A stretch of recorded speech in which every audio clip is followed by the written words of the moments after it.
गिबि गिबियावनो दुलाराय बाथौ गौथुमनि जानानै आरो एक्सपार्ट कमिटिनि सोद्रोमा जानानै मागो दमासिनि गोजोन हामलायथिखौ बावहरग्रोदों। दिनै बेवहाय सारा आसाम आरो मुलुगनि बर'फोरा बेहाय 10,000 बागुरुम्बा दोहौनि जा हाबाफारियाव बाहागो लानो फैदों फ्राय सफैजोबनो हाबाय मोजाङैनो आरो दिनै बेनि फुंबिलियावनो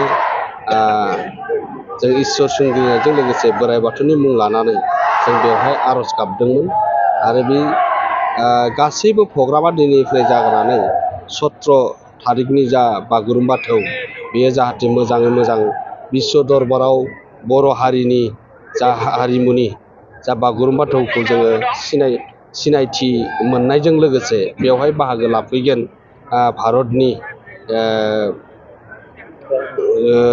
प्रधान मन्त्रि नरेन्द्र मदि बिथाङा मानब गेजेर बिथाङा आरो लोगोसे आसामनि chief minister doctor Himanta Biswa Sharma बेहाय बाहागो लाफैगोन आरो बे गासै बर'नि बे बागुरुम्बा दोहौखौ बिश्व दरबाराव लांनो थाखाय जा आसाम सरकारा जाबायदि नारा नाथा नाजादों आरो बेखौ जों बर' हारि हिसाबै गमामायैनो गोजोननाय मोनदों। बेयो जाफुंसार जागोन आरो बेहायनो बयबो गावबा गावनो बेहाय बाहागो लाफैदों। जायगा जे डिस्ट्रिक्ट लेभेल आनसलिक लेभेल गामि लेभेल आरो बेबायदि हाबाफारिखौ लादोंमोन। खम समनि गेजेरावनो दिनैनि बे हाबाफारिखौ जाफुंसार होनो थाखाय बियो बेसेबांबा गिदिर हाबाफारिखौ जोङो जाफुंसार होनो थाखाय खामानि मावगासिनो दङ आरो बेजोंनो जोङो आसामनि chief minister doctor Himanta Biswa Sharma बिथांखौ बर' हारिनि अनसायनाय जा बे बागुरुम्बा दोहौखौ हाबाफारिखौ मावफुंसार खालामनो थाखाय आखायाव लानायनि थाखाय जों बिथांखौ जोङो दुलाराय बाथौ गौथुमनि जानानैबो साबायखर बावनाय जादों।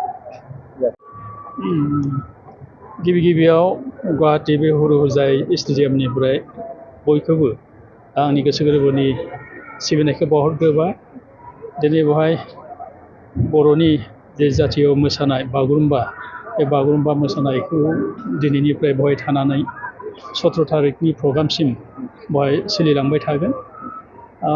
जदिअबा बे मोसानाया 10,000 बागुरुम्बा मोसानायनि उद्देश्यआ वर्ल्ड रेकर्ड आपातत' नङा, खिन्थु बे मा होनो जोंहा गाहाय मन्थ्रि फैनायाव बेनो दिन्थिनाय बागुरुम्बा मोसानाय आरो बे मोसानायाव जुदि बिथाङा निस्सय जुदि माबा जायो इमप्रेसिभ जायो होमब्ला जों वर्ल्ड रेकर्डखौ मोननो हाहैगोन। बे आरो बेनिफ्राय बेवहाय फैनानै मोजां मोनदों। जोंनि बर'फोरनि जेसेबां बेवहाय माबादों बयबो जेन' भलन्टारि गोसो जानानै गावनि हारिनि जि कालचार बा हारिमुखौ दिन्थिनो आवगायबोदों जोबोद बाख्नायथाव।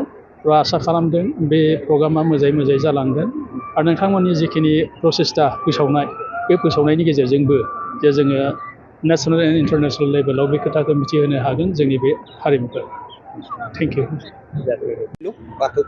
বাথৌ পূজা কৰিলোঁ। আমি কামনা কৰিছোঁ যে আমাৰ প্ৰগ্ৰামটো ছাকচেছফুল হ'ব আৰু আমাৰ বড়োৰ সম্পত্তি কালচাৰটো পুৰা বিশ্ব জানিব।